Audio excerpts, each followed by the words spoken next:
Olá, queridos. Eu sou Leandro de Souza e sejam muito bem-vindos a mais um episódio do Pajubá, o seu programa LGBTQIA+, aqui na Rádio Defensoria. E hoje a gente vai falar um pouco sobre cultura LGBT e também sobre a vida do ativista Jen Wapchana. Jen, muito obrigado por estar aqui com a gente, por aceitar esse convite de conversar aqui com a gente hoje. Obrigado a você pelo convite, né? Eu tenho acompanhado aqui, né, a programação da Rádio Defensoria. Fiquei muito feliz quando eu vi que tinha um programa que falava sobre o movimento LGBT, né? O nome já chama atenção. Fico até curioso porque eu tô com quase 50 anos e a gente falava antes Bajubá. E eu vi Pajubá. Será que tá errado? Será que tá certo? Mas tá certo, né? Os dois nomes, né? A gente aceita, a comunidade LGBT aceita. Obrigado pelo Sim. convite mais uma vez. Estou muito feliz em estar aqui. Eu que agradeço. Gente, a gente explica isso no primeiro episódio, inclusive quem quiser ir assistir Muito tá super legal. convidado.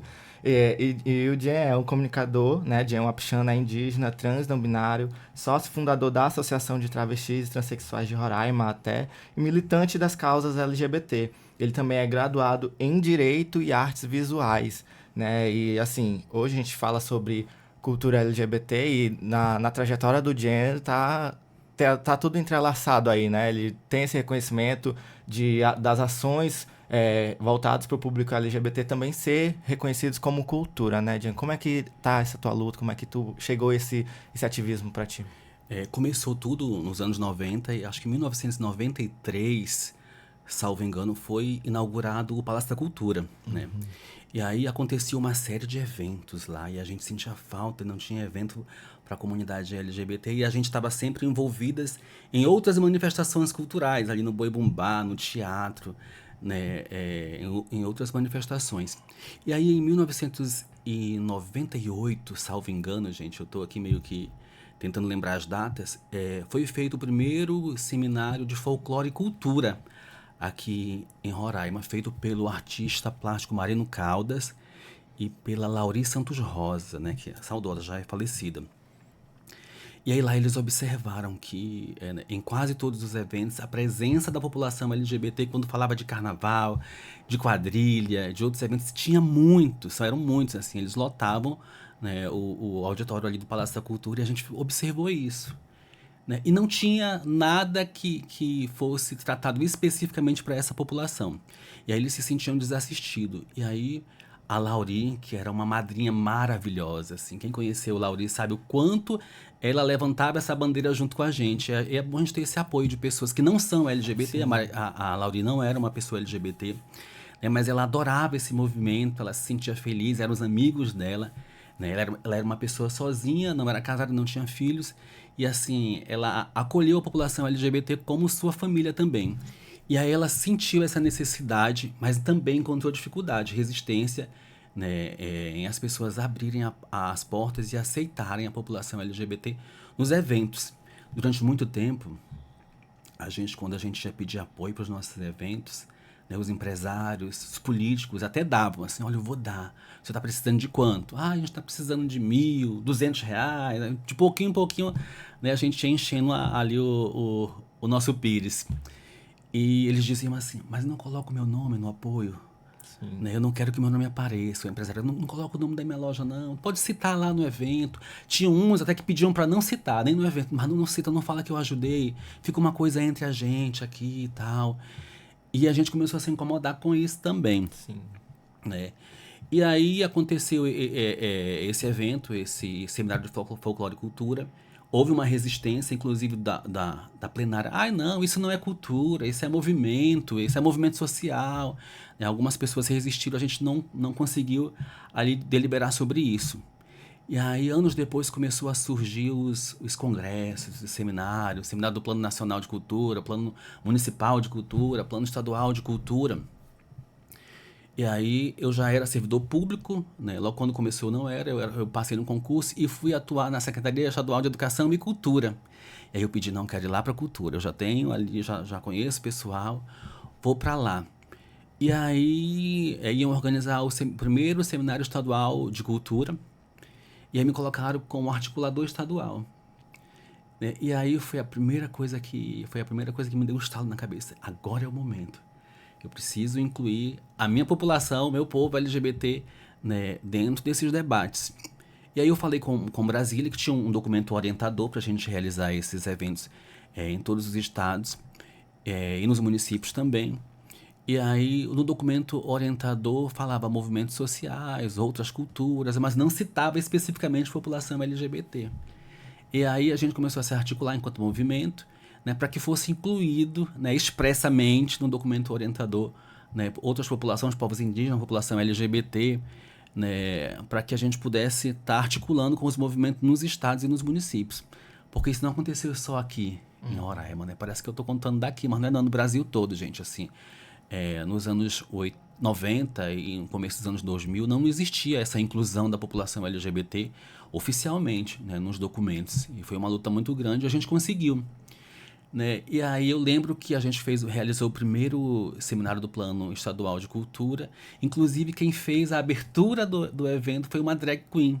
Né? Nós não tínhamos... Na realidade, nós tínhamos algumas pessoas que realizavam alguns shows aqui.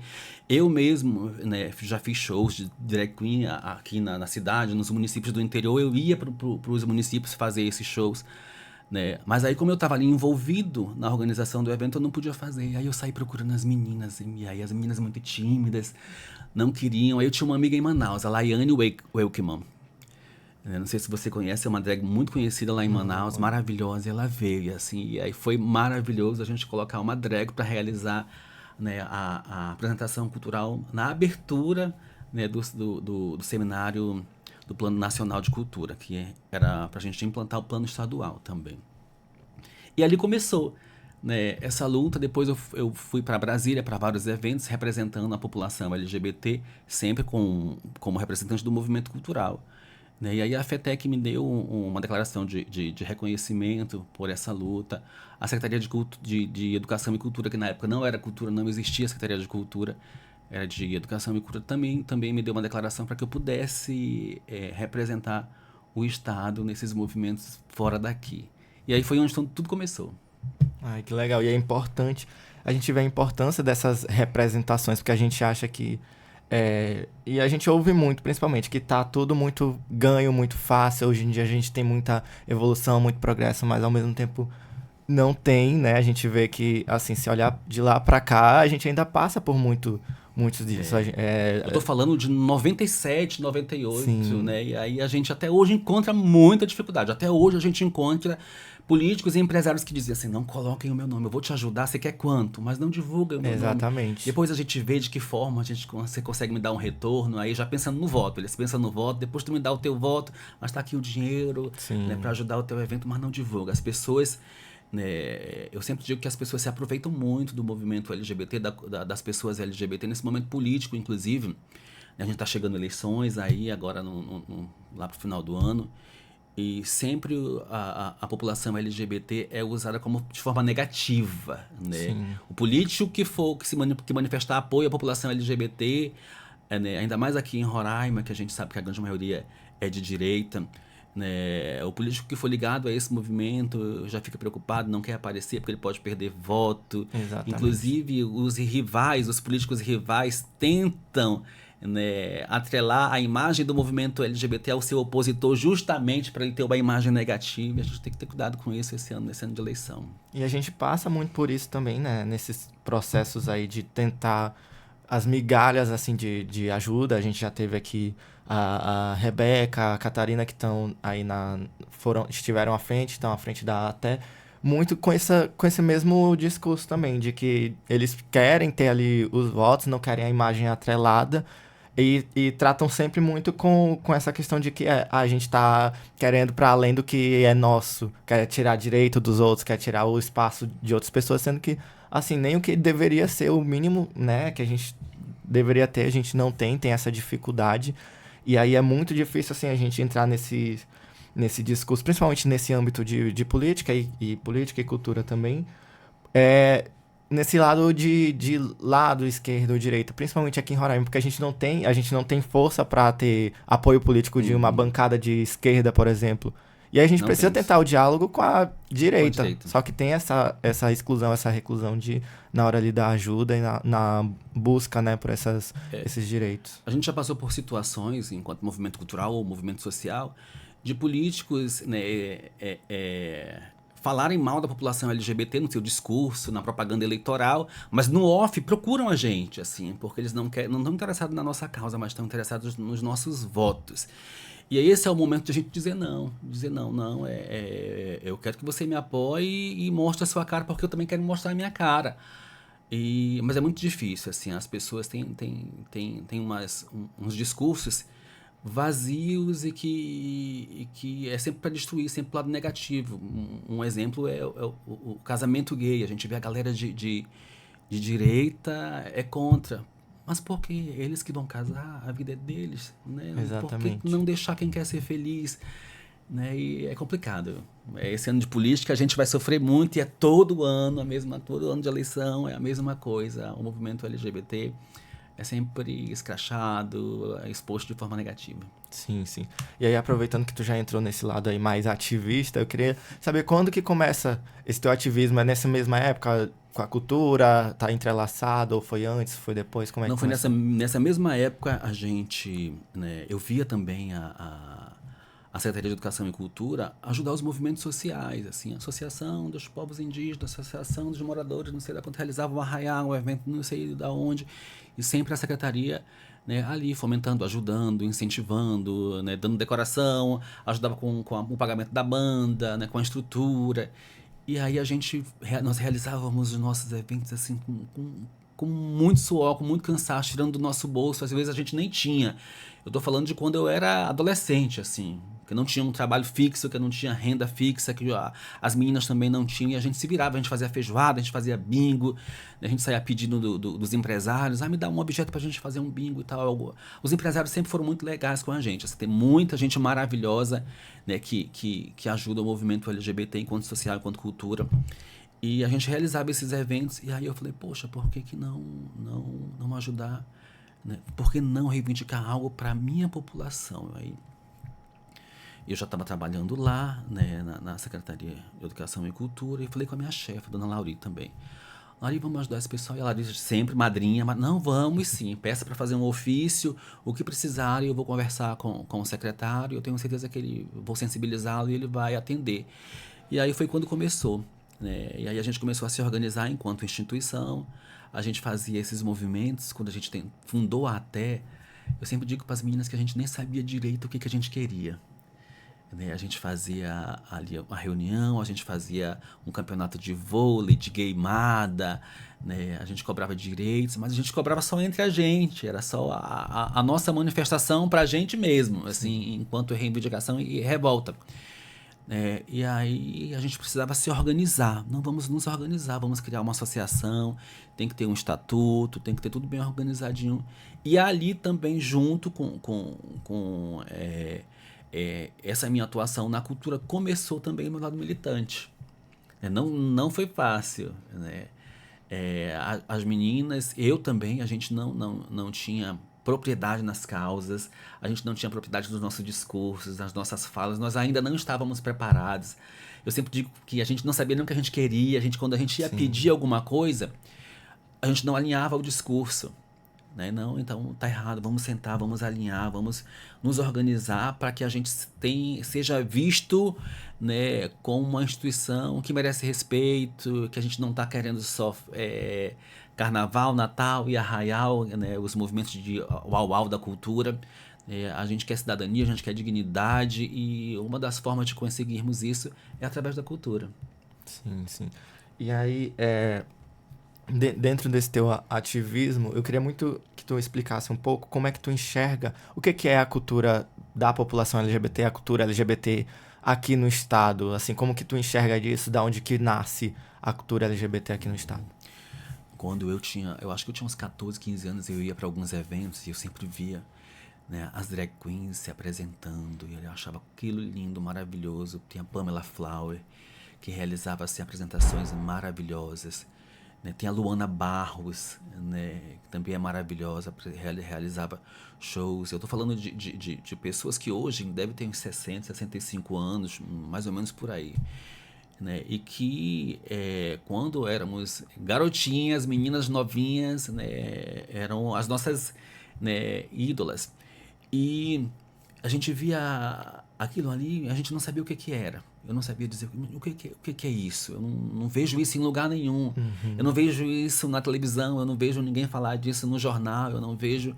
Era uma característica própria somente da população LGBT. Só nós tínhamos aquilo, né? E aí o que que é cultura? Cultura são a união de características de uma população.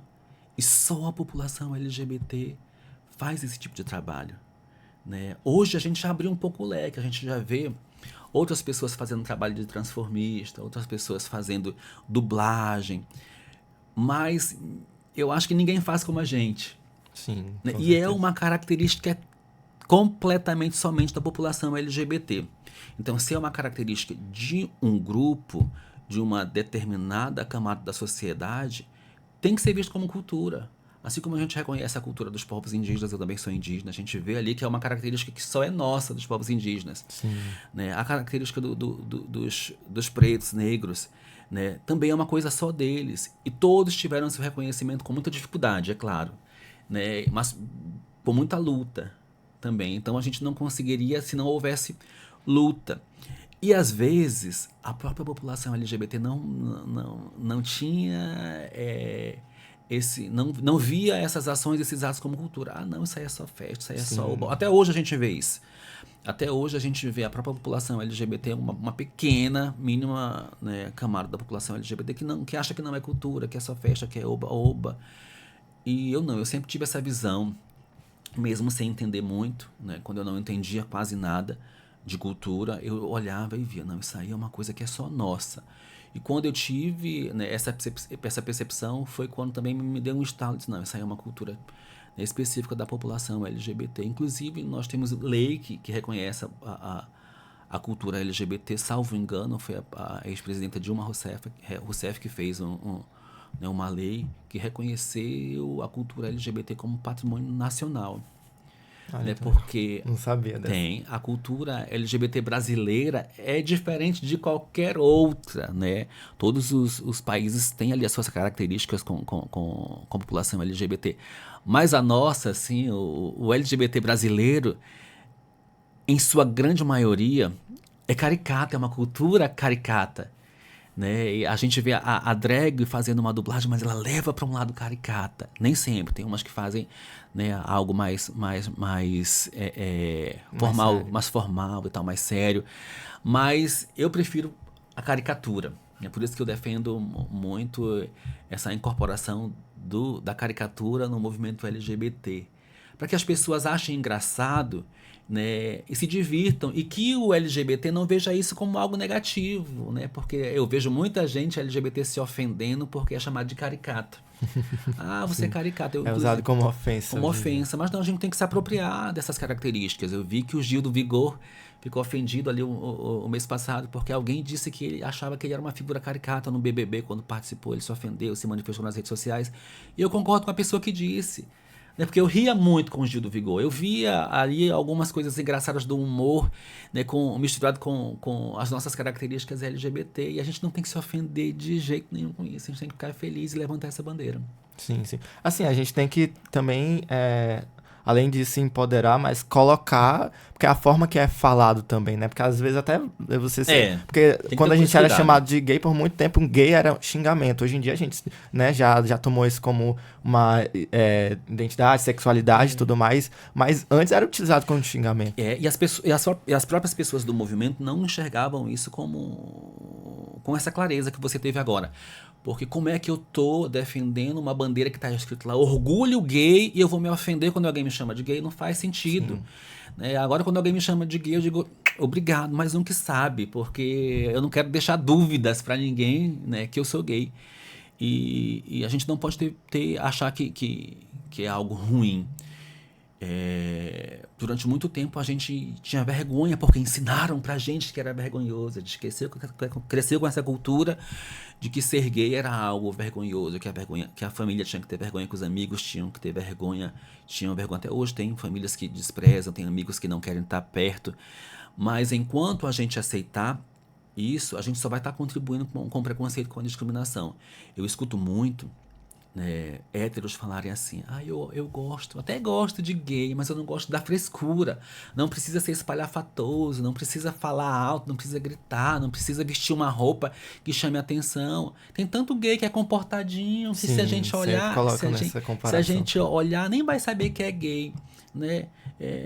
Eu já escutei isso, gente, eu acho legal porque você é um gay engraçadinho, mas que você é comportado. Se todo gay fosse assim, seria bom. Não, querida, você não tem que reprimir, não. Se a travesti quer colocar uma. Ou independente de ser travesti, se o homem quer colocar um brinco, uma coisa mais colorida, ninguém tem que se incomodar com isso. Enquanto a gente concordar com esses discursos, a gente vai estar também nos escondendo, nos camuflando, ficando nos bastidores. E não, eu quero aparecer do jeito que eu sou, eu quero ser feliz do jeito que eu sou. E as pessoas vão ter que nos respeitar de qualquer forma. As pessoas dizem, alguns levantam o discurso, vão ter que nos engolir. Não, eu não quero que ninguém me engula, eu quero que as pessoas me respeitem, que eu não quero ficar atravessado, eu não quero ser empurrado goela abaixo. Sim, Eu com quero que as certeza. pessoas me olhem e me respeitem do jeito que eu sou. E isso atravessa totalmente essa questão de identidade e cultura também, porque por muito tempo foi atrelada essa imagem de ser mais afeminado e mais espalhafatoso, principalmente para a comunidade LGBT. Assim, a gente tem as especificações, né? Porque as mulheres lésbicas tinham essa coisa de mais masculino, enquanto os homens gays mais femininizados e tudo mais. Só que, assim, é uma questão muito individual que assim é generalizado e colocado de uma forma negativa, mas é muito individual de identidade. Assim como a gente vai ter também pessoas heterossexuais que têm essas mesmas disparidades assim de identificação, Eles né? querem estereotipar, né, as características e querem somente uma característica para aquele grupo. Acontece muito com os povos indígenas, né? Eu sou indígena e em alguns momentos, né, eu também sou jornalista e aí eu tinha um programa ao vivo na TV e aí um dia o cara ligou, né? Eu tava falando sobre a cultura indígena e o cara disse: "Não, acho que tu não é indígena porque o teu cabelo não é liso. Eles querem que nosso cabelo seja lisinho e tal." Né? Aí o cara perguntou se eu sabia pescar, se eu sabia caçar e tal. E tudo isso ao vivo foi uma situação meio constrangedora porque eles querem estereotipar, eles querem Sim.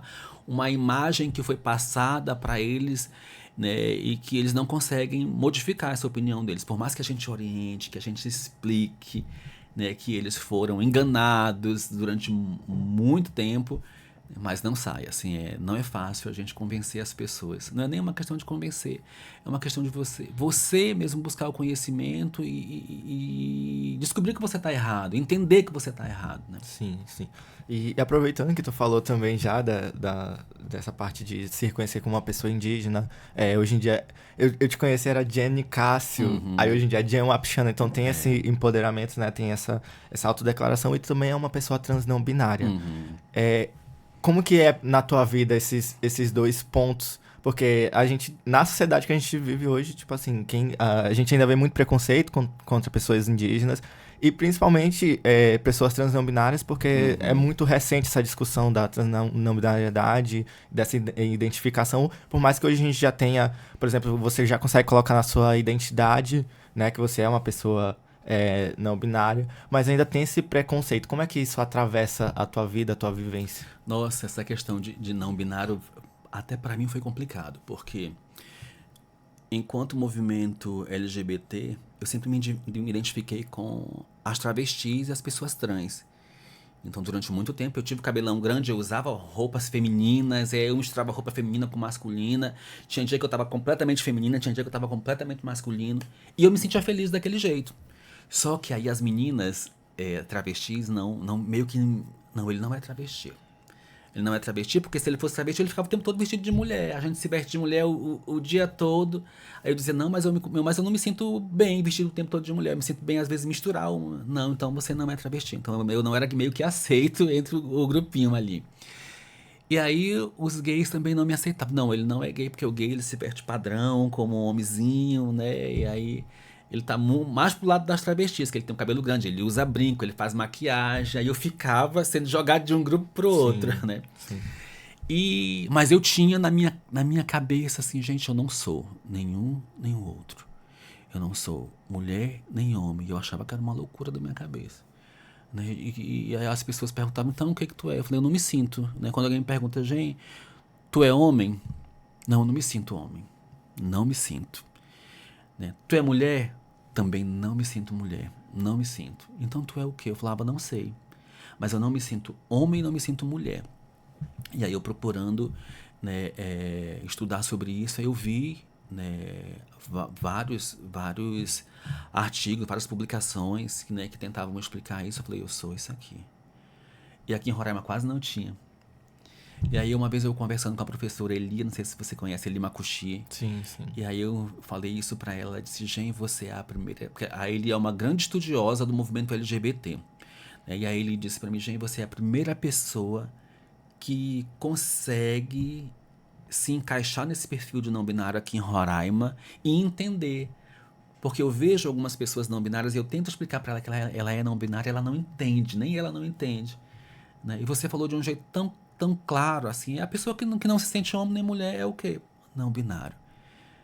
Né? E eu tenho isso bem resolvido na minha cabeça. Eu lembro que tinha eu e o Júnior, eu esqueci o sobrenome do Júnior, mas chamava ele de Júnior Buba, que também se identificava como não binário. Isso há 15, 20 anos atrás. E até hoje essa questão do não binário é uma coisa muito recente, Sim. a gente quase não vê ninguém, né, se manifestando com relação a essa condição sexual. Mas a gente tem muito, de longe, eu só no olhar eu já sei que a pessoa é não binária, mas às vezes nem ela sabe que ela é não binária. Mas para mim ficou bem claro isso. As pessoas acham que é só é modismo. Eu vi ontem mesmo um vídeo de uma mulher loira dos olhos azuis, né, conversando com uma indígena. Ela disse assim, se eu fosse participar de uma banca concorrendo a uma vaga para pessoa, para pretos, e aí eu chegasse lá na banca, você tá me vendo aqui loira, dos olhos azuis, branca, e eu dissesse assim, eu sou índio. O que você fizesse parte da banca, o que você ia fazer? Aí a indígena disse, eu ia rir da sua cara, porque eu ia achar que você tava fazendo piada. Né? E por que a gente tem que aceitar a população LGBT? Eu vejo um homem vestido de mulher, com peruca, batom todo maquiado, e ele diz que ele é mulher e eu tenho que aceitar. Né? Por quê? Eu não entendi. Aí a indígena disse, é sério que você está perguntando? Ele disse, então vou te explicar. Você está se aproveitando de uma situação. Né? É visível que você não é assim, que você se aproveitou daquela situação da banca para ter uma vantagem. Já a mulher trans, ela não se aproveitou.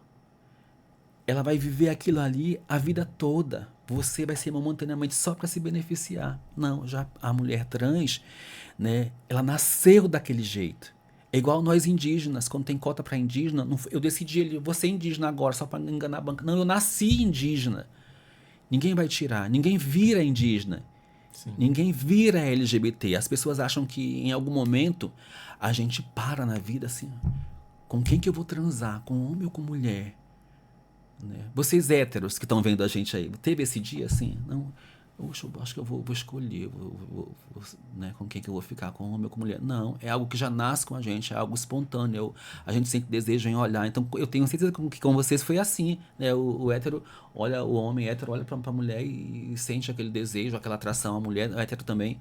E com a gente foi do mesmo jeito, a gente não escolheu. Só tem uma coisa que nós LGBTs podemos escolher: é assumir ou não assumir.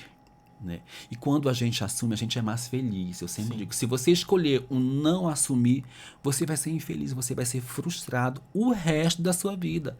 Você vai casar, você vai ter filhos, você vai enganar uma mulher, ou você vai enganar um homem, né? Você vai enganar a sua família, mas você não vai se enganar e você vai ser frustrado e infeliz pro resto da vida. E até essa questão de escolha é uma imposição, né? Essa questão de você escolher, se assumir, escolher viver sua liberdade é imposto porque a gente tem essa repressão. Se não tivesse, a gente nem teria que escolher Nem nada. teria que não teria... escolher, era algo natural. não teria nem que avisar ninguém, não teria que explicar pra ninguém também. Principalmente essa questão, a gente vê muito essa questão da comunidade, que aumenta a letra e não sei o quê. E eu já recebi várias perguntas, o que é que tu acha disso, de LGBT e não sei o quê. Assim, a comunidade, principalmente essa questão de siglas e letras que vai se coisando, eu vejo muito que é pra gente, pra quem é da comunidade, quem entende e entende essa questão de acolhimento, que a gente precisa desse acolhimento, mas pra quem tá de fora, tu não precisa tá questionando isso. Não tem pra que questionar, é só respeitar. Tanto que a gente tem LGBTQIAPN+, tem as outras letras, mas a gente tem os termos guarda-chuva, que a gente chama, que é LGBT+, né, que eu uso, que é muito mais fácil de explicar LGBT+, porque tem as outras pessoas da comunidade, ou LGBTQIA+. Tem esses termos, tu não precisa, ninguém tá te obrigando a falar todas as siglas. Não precisa. Eu, na grande maioria dos meus discursos, eu uso só o LGBT, né? Mas algumas pessoas também dizem, eu não sei pra que tanta lei, só frescura, fico inventando, cada dia invento mais, daqui a pouco vai estar o alfabeto todinho. A gente viu alguém falando, alguém famoso que falou LGBT, blá blá blá, que eu não lembro, acho que foi a filha do Silvio Santos, né, que falou que não entendia. E aí as pessoas criticaram muito, e aí bombou nas redes sociais, na internet. E as pessoas perguntando, mas pra que tudo isso de letra, né? E às vezes os próprios LGBTs não sabem o significado. Eu sempre digo, quando alguém me pergunta, gente, pra que tudo isso de letra? É pra trazer visibilidade, porque gera curiosidade, gera engajamento, e aí se você não sabe, inclusive você que está assistindo, não sabe o que significa, aproveita esse momento, dá uma googada e pesquisa. Sim. Que o intuito é justamente esse, fazer com que você vá lá, procure, entenda e respeite. Sim, sim. E eu vejo muito essa importância.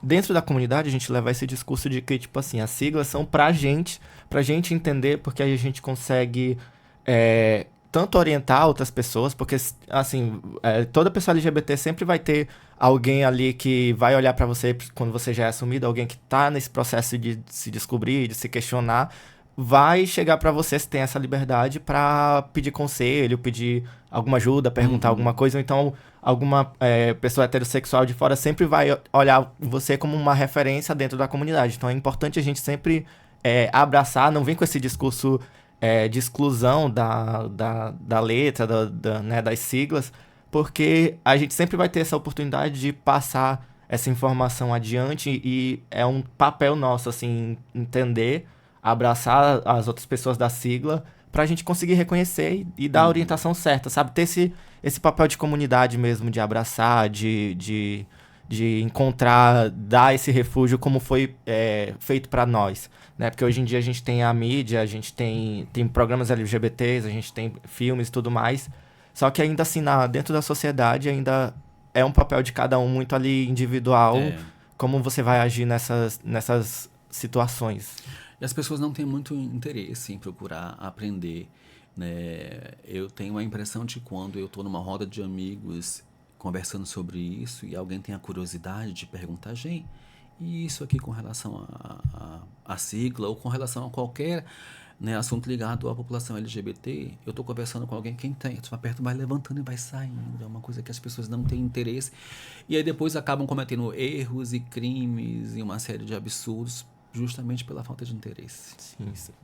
Gente, a gente tá chegando no final da nossa entrevista, passa um pouquinho Puxa, rápido. foi rápido. Eu queria passar aqui a manhã todinha. Se deixar a gente sair falando amanhã, só porque é muita coisa, muita coisa. discussões ainda que, assim, a gente fica entalado porque ainda não tá do jeito que a gente precisa, né? Não é nem do jeito que a gente quer, é do jeito que a gente precisa. E aí, pra encerrar, eu queria muito que tu falasse sobre isso, principalmente nessa questão de cultura e também de sociedade, como que tu enxerga ainda essas discussões sobre as pautas LGBTs, principalmente no contexto aqui de Roraima, quais os caminhos que ainda precisa seguir e que ainda não chegaram para ti, né, assim, de acordo com a tua vivência de todo esse teu trabalho aí. Eu acho que aqui em Roraima a gente evoluiu muito. Falta muita coisa ainda, falta muita coisa. Né? A gente está no extremo norte do Brasil, onde as pessoas acreditam que não existe nada. A gente está acompanhando aí o Big Brother. Eu escuto o absurdo das pessoas falando do norte, né? Achando que só tem bicho, que só tem, né, a gente conta com jacaré, com onça, ainda tem essa visão. Né? E a gente vive aqui no norte do Brasil, a gente já conquistou muita coisa. Eu vejo, a semana passada eu fui para a escolha da Miss Roraima Gay, que foi numa praça lá na Germano Sampaio. Né? Nossa, eu fiquei maravilhado com aquilo ali. Sim. Quem que imaginou há 20 anos atrás, né? Ali todo mundo aplaudindo, a população por perto. Então a gente já conquistou muita coisa, assim. A gente não tem mais violência, mais, quando eu digo mais, é que não é que acabou, é mais na quantidade, no número, em somatória. O número não é maior porque o nosso estado é pequeno. Ainda todo mundo se conhece, a gente pode não conhecer todo mundo, mas a gente já vi fulano, eu sei de onde é, trabalho em tal lugar, e isso ajuda muito. né? Mas eu vi que a gente evoluiu bastante, os movimentos, sociais, né, estão organizados, a gente está vendo várias pessoas, uma nova geração é engajada. Eu fico feliz quando eu vejo a Ayubi Tomé, né, que está ali meio que à frente do grupo Diversidade. Nossa, ela tem um discurso maravilhoso, uma Sim. oratória maravilhosa, ela recebe bem as pessoas. É maravilhoso a gente ver isso, a gente vê ali até, né, com as meninas, com a Catarina, com a Kelly, com a Sabrina, né, com a Rebeca, também as meninas sempre ali. Eu vi a Rebeca já cumprimentando as trans indígenas que estavam ali do abrigo, assim, é muito bom esse acolhimento, né? O Grupo Diversidade realiza uma série de ações. A Silvia Reis também, que é maravilhosa, que já está nessa luta há muito tempo. Eu sempre acho bonito o discurso que ela fala, que ela foi resistente, que ela não queria, e o Dionísio insistiu. E hoje a Silvia não quer largar essa pauta porque ela se sente feliz em ajudar, né, Sim. as meninas que estão chegando aí. E é super importante a gente orientar e incentivar as futuras e as novas e as futuras gerações para insistirem nessa batalha, porque a gente já conquistou muito, mas ainda falta muito para conquistar. Sim. Mas eu me sinto bem, né, enquanto pessoa LGBT vivendo em Roraima. As pessoas dizem que é muita violência, os números são altíssimos, mas é proporcional, né? Se a gente for comparar com outros estados, como ali no Nordeste, ou no Centro-Oeste, ou no Sul, nossa, a quantidade de meninas, de pessoas LGBTs que são violentadas diariamente são muito maiores do que aqui. Então, eu acho que a gente está acertando, a gente está no caminho certo, a gente já conquistou muito, mas a gente tem muito para conquistar aqui em Roraima. Sim, é importante falar isso porque sempre tentam descredibilizar e deslegitimar quando a gente fala sobre vai buscar direito, vai tentar esse diálogo, esse debate, porque e trazem esse contexto de poucos casos, poucos. Uhum. Só que assim, o certo é não ter não tem nenhuma discriminação, mas a gente ainda vê.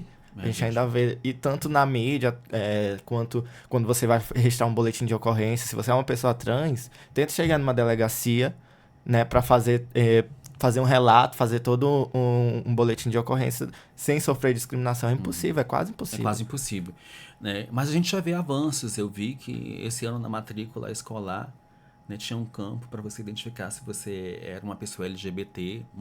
Maravilhoso aquilo ali. Na delegacia, quando você vai fazer um boletim de ocorrência, você também identifica se você sofreu violência LGBT. Às vezes o escrivão não pergunta, né? Mas aí você, enquanto LGBT, que for fazer uma denúncia, peça para ele inserir lá que você é uma pessoa LGBT que sofreu qualquer tipo de violência. Não importa se foi LGBTfobia, mas se você sofreu um furto, uma agressão, mas peça para ele colocar lá que você é uma pessoa LGBT que foi vítima de violência, Sim. porque tudo isso ajuda em muito. E mesmo que tivesse só um caso, essa pessoa precisa de ajuda. O ideal era que tivesse nenhum, porque seria a confirmação de que os processos e os trabalhos preventivos estão funcionando. A gente tem que pensar muito em prevenção para que não aconteça nenhum caso de violência. Exatamente. Jé, muito obrigado mais uma vez Obrigado por a ter você. aceitado o convite de estar aqui. É importantíssimo estar aqui trazendo esses assuntos e trazendo toda a tua bagagem aí de trabalho pra gente, pra falar tanto para as novas gerações como o pessoal que já tá aí na luta, de ter esse incentivo aí pra sociedade. Ah, legal. Para encerrar, eu só quero dizer que eu vou estar indo para Vitória, no Espírito Santo, de 19 a 23, agora de maio, representando a cultura LGBT do nosso estado. Eu vou estar levando as nossas demandas para estar sendo inserido aí nas propostas para os pontos de cultura, né, terem mais visibilidade. A gente vai estar levando o nome da população LGBT aqui do estado de Roraima. Ai, que legal. E espero que volte e traga pra gente essas novidades. E aqui no Pajubá também. Ah, legal. Volto sim. Obrigado pelo convite. Para você que nos acompanhou até aqui, muito obrigado pela audiência. Se estiver assistindo pelo YouTube, dá o like, comenta também o que achou do episódio e quais assuntos que vocês querem ver por aqui. Até mais.